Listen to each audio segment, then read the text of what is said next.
Lanjutan dari video manifestasi, ini aku nggak ngomongin tentang manifestasi sama sekali, cuman tadi menarik banget karena awalnya tuh aku nggak mau bikin video ini, nggak kepikiran bikin video, tapi tiba-tiba aku dapet iklan dari satu organisasi yang memang iklannya itu ngomongin tentang manifestasi. Terus dia bilang kayak gini, manifestasi itu percuma, tidak akan terjadian. Kenapa? Karena manifestasi itu akan zonk kalau kamu tuh energi levelnya tuh low gitu. Terus aku langsung kepikir, seru juga nih kalau misalnya kita ngomongin tentang energi. Karena aku juga baru mungkin 1 bulanan ini lagi bener-bener fokus banget tentang yang namanya energi. Pertama awal-awal tuh aku nggak percaya dan aku ngerasa energi itu apaan sih? Aku nggak pernah melihat energi, maksudnya karena aku nggak pernah melihat, ngapain aku percaya tentang energi? Tapi aku pengen menjelaskan tentang pemahaman energi supaya teman-teman itu bisa make sense of things, oke? Jadi sebenarnya gini, menurut guru aku yang aku pelajari, yang baru-barusan ini itu ngomongin tentang energi juga, guru aku tuh sempat bilang kayak gini, partikel terkecil di dalam tubuh kita, jadi kalau misalnya kita nih ya, badan kita terurai semuanya, partikel yang paling kecil di tubuh kita itu atom namanya. Nah, bentuk atom itu seperti apa? Bentuk atom itu bentuknya bulat kayak gini. Nah, di dalam buletannya ini tuh itu ada bulatan, tapi tengah dari bulatan itu kosong. Jadi bentuknya kayak gini nih, bener-bener kayak gini nih. Jadi dia kosong. Nah, kosong ini itu sebenarnya adalah energi. Jadi yang komposisi terbesar dari yang membentuk badan kita ini sebenarnya adalah energi yang dipepet-pepet-pepetin menjadi materi. Jadi materinya itu hanyalah segini, tapi terpepet-pepet sehingga terbentuknya kita. Energinya itu di tengah-tengah sini. Nah, kata guruku, hanya karena kita tidak pernah melihat energi, bukan berarti itu tidak ada. Sama seperti listrik. Kita tidak pernah melihat listrik, tapi listrik itu ada. Dan pada saat itu guru aku ngomong aja Pak Rianto, salah satu guru aku yang aku sempat belajar tentang beberapa ilmu energi sama beliau. Beliau berkata seperti ini, apakah ketika zaman dulu banget X-ray itu ditemukan, X-ray untuk nge-X-ray tulang kita itu, apakah X-ray itu sudah ada dari zaman sebelum-belumnya, sebelum X-ray ditemukan, atau X-ray baru ditemukan atau X-ray baru nyata ketika itu ditemukan. Jadi kan penemuan X-ray ini kan belakang-belakangan ini kan memang benar-benar nggak baru, tapi nggak baru, tapi juga bukan berarti recent banget gitulah ya. Jadi apakah X-ray itu tuh memang dari dulu sebenarnya udah ada, tapi baru ditemukannya itu sekarang baru-baru ini makanya X-ray itu ada? Atau nggak coba internet? Apakah internet itu baru ada ketika diciptakan, atau sebenarnya dari dulu udah ada potensi akan internet? Jadi kadang-kadang tuh sesuatu yang kita tidak bisa melihat itu tuh bukan berarti tidak ada, hanya kita tidak mengakui keberadaannya aja, tapi bukan berarti itu tidak ada. Sama seperti energi. Nah, energi yang dimaksud ini itu sebenarnya itu dia itu ada di dalam diri kita. Energi itu nggak bisa dihancurkan, tapi hanya bisa transformasi. Pernah gak sih kadang-kadang kita ngeliat ketemu seseorang, habis kita selesai ketemu sama nih orang, kok capek banget ya ketemu orang ini. Atau kadang-kadang ketika kamu ketemu orang yang lain, kok kayaknya semangat banget ya ngomong sama orang ini ya, kok kayak jadi energi aku bertambah. Karena energi itu bisa tertransferkan. Kadang-kadang kalau kita ketemu orang yang energinya low, lagi suka ngeluh, orangnya suka jadi korban, merasa dirinya paling sedih.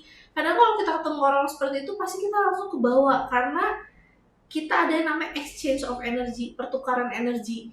Energi kamu yang tadinya tinggi bisa juga ikutan turun karena kamu menyerap energi dari dia. Pertukaran energi seperti itu. Nah, Lanjut lagi, kita singkat yang tadi 5 menit tentang energi. Aku mau ngomongin tentang apa yang aku pelajari oleh sama Robin Sharma. Robin Sharma ini kayaknya aku pergi ke seminar dia, online seminar dia itu tanggal 7 Juni. Aku belajar itu jam 8 pagi, 8 ya pokoknya aku belajarnya 8 pagi atau 9 pagi lah, kurangnya seperti itu. Dan aku belajar, Robin Sharma juga ngomongin tentang energi. Robin Sharma itu siapa sih? Robin Sharma itu adalah pengarang buku yang sangat amat populer. Dia ngarang buku The Monk Who Sold His Ferrari, itu sangat amat populer banget. Dan beliau juga ngomongin energi. Jadi beliau bilang kayak gini, your fitness energy is more valuable than intelligence. Jadi kecerdasan kamu tuh bahkan tidak lebih penting daripada kamu punya kemampuan untuk energi kamu. Karena bagi dia itu, percuma kamu pintar, tapi kamu gak punya energi, gak punya kekuatan untuk mengeksekusi itu. Jadi segala sesuatu tentang energi. Kalau kamu bisa memaintain atau membuat energi kamu tuh sangat amat kuat atau gak habis-habis kayak baterai, gak habis-habis kayak mungkin kalau kamu melihat teman-teman, kalau ngeliat aku mungkin aku kayak salah satu contoh baterai yang habis-habis. Kayak as per today, aku hamil di week 34, which is tinggal sisa mungkin 4 minggu lagi sampai lahiran, tapi energi aku nggak habis-habis. Ini adalah video YouTube aku yang ketiga yang aku record per hari ini. Dan aku udah nggak tahu aku udah bikin berapa banyak episode tentang sales. Aku ngomong 10 episode dan nggak habis-habis energi aku. Belum lagi YouTube parenting, YouTube apa. Energi aku nggak habis-habis. Kenapa? Apa yang membuat orang punya energi itu banyak banget? Apa yang membuat orang energinya itu cepet capek walaupun sebenarnya kita punya sama-sama waktu 24 jam, kenapa ada seseorang energi yang lebih banyak daripada energi yang lain? Nah, itu dijelaskan oleh Robin Sharma, dan aku juga mempraktekkan itu sih. Jadi yang membuat beberapa hal yang aku bisa ceritain yang membuat energi aku tuh terus nyala. Pertama itu adalah aku tuh tidak pernah berprasangka buruk atau tidak membenci orang lain. Jadi aku tuh gampang banget untuk kalau misalnya ada orang nih ngelakuin kesalahan ke aku gampang banget maafin ya. Aku nggak terlalu kayak membuat benci orang kelamaan atau nggak marah sama orang kelamaan, ataupun sekalipun misalnya ada situasi di kantor yang bikin aku bete, misalnya sampai aku marah, maksimal banget itu 10 menit mungkin, habis itu aku udah kayak ibaratnya kayak apa ya, bola bekel gitu kali ya, yang kayak dibanting nggak bouncing back aja gitu loh. Jadi jarang banget ada kejadian yang bikin aku marahnya itu sampai lama banget. Nah, energi kemarahan, energi rasa bersalah, energi rasa dendam itu membuat energi kita tuh levelnya turun banget. Dan itu membuat energi kita yang tadinya mau tinggi jadinya turun. Jadi menurut Robin Sharma, kalau kamu pengen punya energi yang besar, pertama yang harus dipelajari adalah pelajari forgiveness. Bukan cuma forgiveness ke orang lain, tapi forgive yourself. Maafkanlah diri kamu yang dulu mungkin pernah melakukan perbuatan-perbuatan bodoh yang kamu sesali, karena energi paling rendah itu adalah energi rasa bersalah dan rasa shame, rasa malu, rasa bersalah gitu loh. Jadi hilangnya rasa bersalah itu, belajar untuk memaafkan. Karena ketika kita bisa memaafkan, maka seenggaknya energi kita tidak akan low. Dan kedua, selain memaafkan adalah belajar bersyukur dan berterima kasih. Jadi setiap pagi karena aku udah percaya banget nih sama energi, jadi setiap pagi itu aku tuh meditasi, visualisasi, dan berdoa. Aku mau highlight yang doa aku ini ya. Jadi doa aku ini bukan berupa doa minta, tapi doa aku ini adalah doa ucap syukur. Aku berterima kasih. Jadi dari pagi tuh aku kayak menjamin mata, terus aku rasakan hati aku yang bahagia, terus aku tersenyum, terus aku berterima kasih untuk hari ini Tuhan. Terima kasih atas rezeki yang kamu berikan. Terima kasih. Apa yang sering pakai ngomong kayak gini? Terima kasih atas kenikmatan hidup yang kau berikan. Kenikmatan hidup, karena aku merasa hidup itu nikmat sekali. Nah, kata-kata gratitude itu yang sebenarnya menaikkan energi kamu pada saat pagi hari. Kalau kamu biasa untuk membawa energi kamu tinggi setiap harinya, akan sangat mudah untuk kamu melakukan banyak hal dalam satu hari. Pagi-pagi aku bisa meditasi, visualisasi, berdoa, which is ntar MVP ya namanya, meditation, visualizations, and prayer.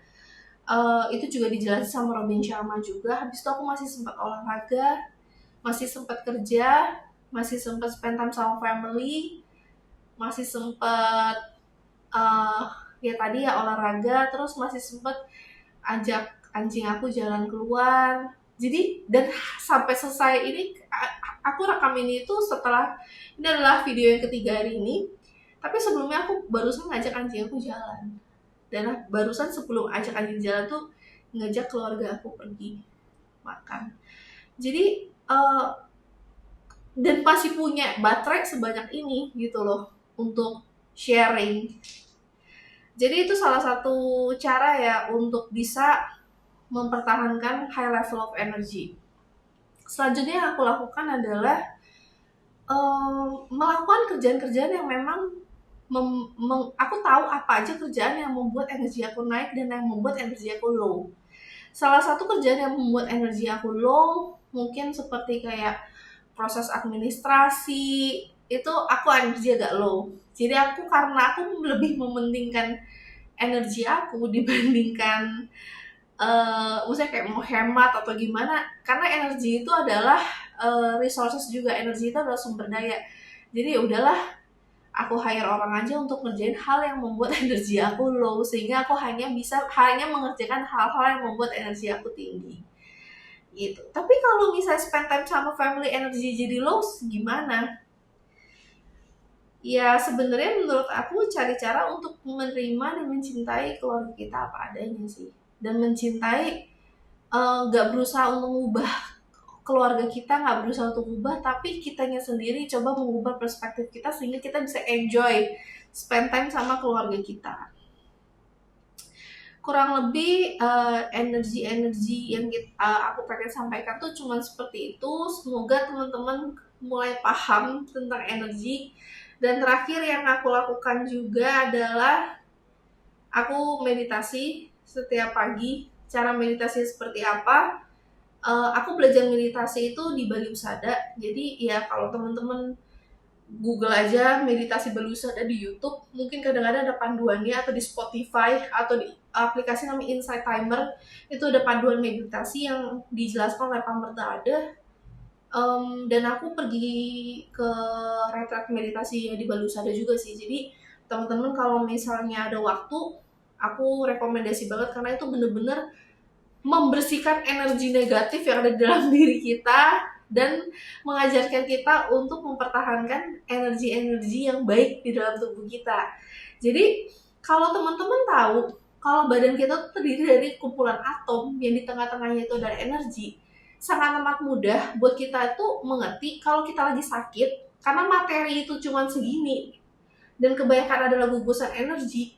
Kalau misalnya energi kita ilangin dan materi badan kita itu dipepetin, itu kecil banget. Jumlah populasi manusia itu dibilang hanya sebesar 1 balok gula, sugar cubes katanya. Jadi sebenarnya yang komposisi paling besar itu adalah energi. Kalau teman-teman tahu energi itu se-powerful itu adalah penjelasan kenapa ketika kita kadang-kadang sakit, kalau obat tidak bisa membantu, obat itu hanya menyembuhkan materi. Tapi tubuh kita itu terdiri dari energi. Mestinya kita bukan cuma berobat di materi, tapi kita berobat di energi. Banyak orang terkena penyakit keras itu karena emosi di dalam diri, karena energinya low, karena menyimpan begitu banyak kekesalan, dendam, benci, ketidakterimaan dalam hidup yang membuat tubuh fisik ini tuh jadi sakit gitu loh. Jadi kadang-kadang kalau ya bukannya obat sih tetap makan ya, tapi kadang-kadang kita mesti tahu ada yang namanya energi, dan kalau kita pulihkan energi itu niscaya badan kita juga pulih. Itu kenapa sedikit tips, terserah mau dipercaya atau enggak, ini bukan video untuk mencuci otak teman-teman. Tapi ini adalah video yang aku buktikan, dan aku rasa kenapa manifestasi aku tuh sering banget terjadi dan cepet banget terjadi, ya karena energinya mendukung aja gitu loh.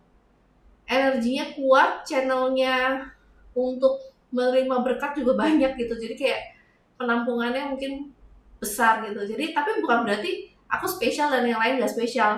Hanya aku nggak tahu cara memperbesar penampungan aku. Kurang lebih seperti itu teman-teman. Semoga bermanfaat video ini. Terserah mau dipercaya atau enggak, tapi it works wonder for me, dan I hope ini bisa membantu teman-teman juga. See you.